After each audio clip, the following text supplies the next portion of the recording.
찬양이 북한에서 울렸다고 한다면 여러분 믿으시겠습니까? 바로 최근 개봉하여 뜨거운 감자가 된 영화 신의 악단의 한 장면입니다. 왜 이 영화가 그토록 수많은 크리스찬과 관객들에게 가슴을 후벼파고 눈물을 자아내는지, 그 먹먹한 감동의 실체가 궁금하지 않으신가요? 영화 신의 악단은 단순히 북한을 소재로 한 영화가 아닙니다. 1994년 평양 칠골교회에서 있었던 충격적인 실화를 바탕으로 가짜 부흥의 사건을 다루고 있는데요. 오늘 저와 함께 이 영화의 줄거리부터 영화가 보여주는 북한 기독교의 서늘한 실체, 그리고 그 속에서 피어난 역설적인 하나님의 은혜, 이런 것들을 깊이 함께 나눠보시겠습니다. 영화의 배경은 1994년 북한입니다. 다들 아시다시피 북한은 경제적으로 최악의 기간이었던 거죠. 그 시기가. 달러가 급했던 북한은 기상천외한 방법을 세웁니다. 바로 국제사회로부터 2억 달러 원조를 받기 위해서, 지원받기 위해서 평양 칠골교회에서 가짜 찬양단을 조직하는 것입니다. 교순 역을 맡았던 배우 박시우는 북한 보위부의 감시 아래 급조된 이 악단을 철저히 연기하도록 강요를 받습니다. 하나님을 믿지 않는 자들이 하나님을 찬양해야 되는 그런 이 아이러니한 사태를 맡게 된 것이죠. 그런데 이 영화가 소름 돋는 이유는 이것이 보위부 출신 작가의 실제 경험을 바탕으로 한 실화라는 점입니다. 영화 속 배경인 칠골교회, 그리고 우리가 뉴스에서 종종 듣는 봉수교회, 과연 이 북한에 있는 이 예배당이 진짜 예배당일까요? 여러 자료들을 찾아보면 89년 세계 청년 학생 대회를 앞두고 북한은 외국인들에게 우리도 종교의 자유가 있다라는 걸 보여주기 위해서 급조한 교회를 만들게 되고, 바로 그것이 평양에 있는 봉수교회입니다.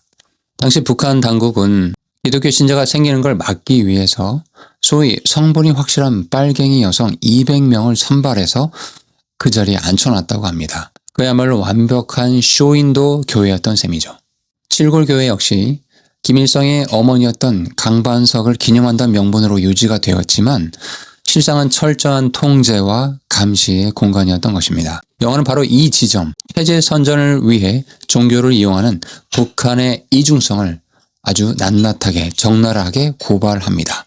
영화를 보신 분들은 아시겠지만 화면 밖으로 뿜어져 나오는 이 배우들이 숨을 내쉴 때, 말을 할 때 나오는 그 한기가 예사롭지 않습니다. 북한 현지 촬영이 어려우니 제작진은 몽골 올로케이션을 선택했습니다. 바로 이 몽골의 혹독한 추위 속에서 영하 30도의 칼바람 속에서 배우들은 연기가 아니라 실제로 추위와 싸우며 촬영을 했다고 합니다. 그 극한의 고통 속에서 가짜였던 그들의 노래가 진심이 섞이기 시작합니다.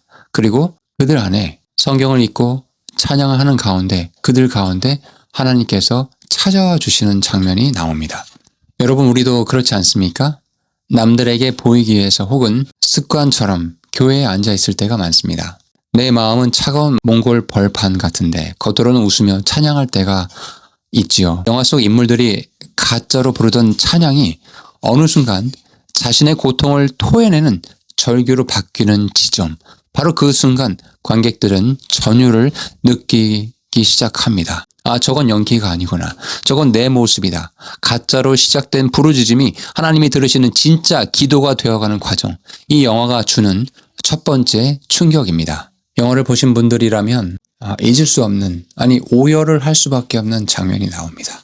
저도 그 장면을 지금 생각하니까 약간 마음이 뭉클한데, 동료였던 리만수와 양선자가 죽음을 맞이한 직후에 남은 단원들은 악기조차 들 힘이 없었습니다.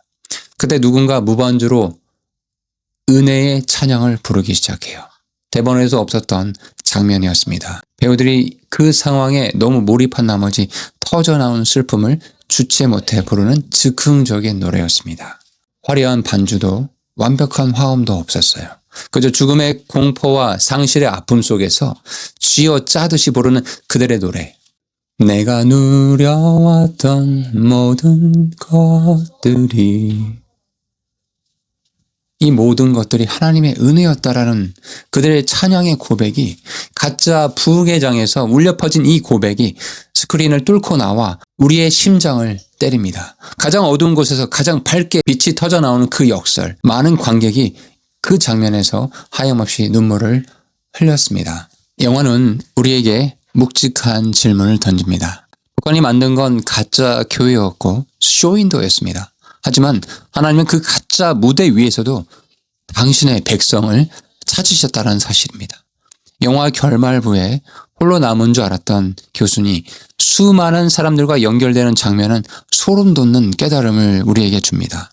하나님은 속지 않으셨지만 그릇된 거짓된 그릇조차 깨트려 사용하셔 진실을 담아낸다라는 이 사실. 우리가 자유롭게 드리는 이 예배가 누군가에게는 목숨을 건 소원이라는 그 사실. 그리고 칠골교회라는 거짓된 장소에서도 숨죽여 오는 진짜 성도들이 있었다라는 그 역사적인 사실이 겹치면서 영화는 긴 여운을 남깁니다. 영화 신의 악단. 이것은 북한 이야기지만 동시에 가면을 쓰고 살아가는 우리 모두의 이야기입니다. 지금 여러분의 삶은, 우리의 예배는 어떤 모습인가요? 혹시 형식만 남은 연기만 하고 있진 않으신가요? 이 영화를 통해서 다시 한번 뜨거운 가슴을 회복해 보시길 바랍니다. 가짜를 진짜로 바꾸시는 하나님의 반전의 드라마, 그 감동을 극장에서 확인해 보시면 좋겠습니다. 오늘 영상이 여러분의 마음에 작은 불씨가 되었다면 구독과 좋아요로 함께 해주시기 바랍니다. 다음 시간에도 더 유익한 이야기로, 여러분의 영혼을 울리는 이야기로 찾아오겠습니다. 함께 해주셔서 정말 감사드립니다.